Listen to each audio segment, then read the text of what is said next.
Welcome back. ऐसी बहुत सी practical situations हैं जहां हमें डिस्टेंसेस और एंगल्स विजुअल ऑब्जर्वेशंस के बेसिस पर कैलकुलेट करने होते हैं।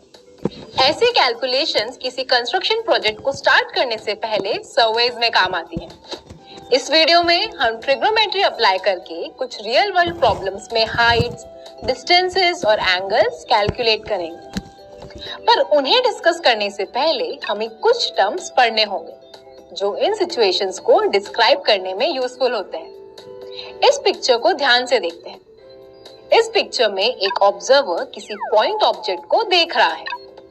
ये ऑब्जेक्ट इतना स्मॉल है कि इसे एक पॉइंट की तरह ट्रीट कर सकते हैं। ये ऑब्जेक्ट ऑब्जर्वर की आई के थ्रू जो हॉरिजॉन्टल लाइन है उसके ऊपर है।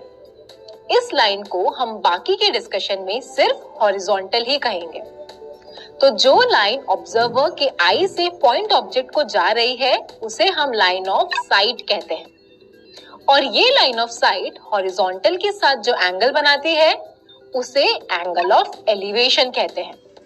तो एंगल ऑफ एलिवेशन को हम ऐसे डिफाइन कर सकते हैं: the angle formed by the line of site with the horizontal. ये एंगल तभी डिफाइन होता है जब पॉइंट ऑब्जेक्ट हॉरिजॉन्टल लाइन के ऊपर हो। पर पॉइंट ऑब्जेक्ट हॉरिजॉन्टल लाइन के नीचे भी हो सकता है, जैसे कि इस पिक्चर में। इस पिक्चर में लड़की एक रोज को देख रही है जो हॉरिजॉन्टल लाइन के नीचे है। तो इस केस में लाइन ऑफ साइट हॉरिजॉन्टल के साथ जो एंगल बनाती है उसे एंगल ऑफ डिप्रेशन कहते हैं। In general angle of depression को हम ऐसे डिफाइन कर सकते हैं: the angle formed by the line of site with the horizontal. ये एंगल तभी डिफाइन होता है जब पॉइंट ऑब्जेक्ट हॉरिजॉन्टल लाइन के नीचे हो। तो अब इन टर्म से रिलेटेड एक वर्ड प्रॉब्लम देखते हैं। A man observes a boat from the top of a light house that is 100 meters high. The angle of depression is 30 degrees। How far is the boat from the light house? इस information को एक simple से diagram से represent करने का try करते हैं। हमें दिया है कि एक 100 मीटर हाई लाइट हाउस के टॉप से एक आदमी किसी डिस्टेंस पर एक बोट को देख रहा है। यहाँ एंगल ऑफ डिप्रेशन हमें 30 डिग्रीज दिया है, यानी लाइन ऑफ साइट और वर्टिकल के बीच का एंगल है 60 डिग्रीज। तो अब हमारे पास इंफॉर्मेशन ऐसे एक ट्रायंगल के फॉर्म में है। अब इस प्रॉब्लम को सॉल्व करते हैं। अब ध्यान दो कि ट्रायंगल एबीसी एक राइट एंगल ट्रायंगल है। हमें यहाँ एक एक्यूट एंगल और उसकी एडजेसेंट साइड दी है और हमें उसकी ऑपोजिट साइड को फाइंड करना है।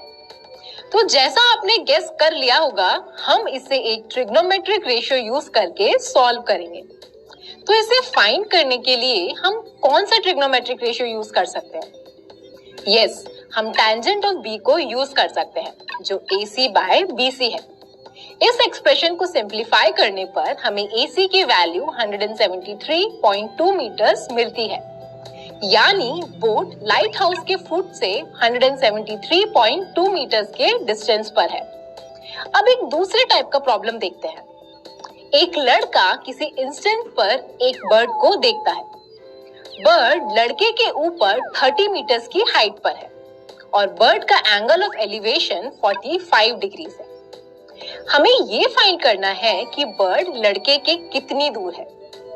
इस पिक्चर के कॉरस्पॉन्डिंग राइट एंगल ट्रायंगल को ड्रॉ करते हैं। हम इसे ट्रायंगल PQR कहेंगे। अब इस ट्रायंगल में हमें एक्यूट एंगल और उसका ऑपोजिट साइड दिया है और हमें बर्ड ऑब्जर्वर से कितनी दूर है, यानी कि हाइपोटेनस PQ की वैल्यू निकालनी है। हम साइड PQ को निकालने के लिए साइन ऑफ 45 का ट्रिग्नोमेट्रिक रेशियो यूज कर सकते हैं, क्योंकि हमें ऑपोजिट साइड QR की वैल्यू ऑलरेडी पता है। इस ट्रिग्नोमेट्रिक इक्वेशन को सॉल्व करने पर हमें PQ की वैल्यू 42.4 मीटर्स मिलती है। तो बर्ड ऑब्जर्वर से 42.4 मीटर्स के डिस्टेंस पर है।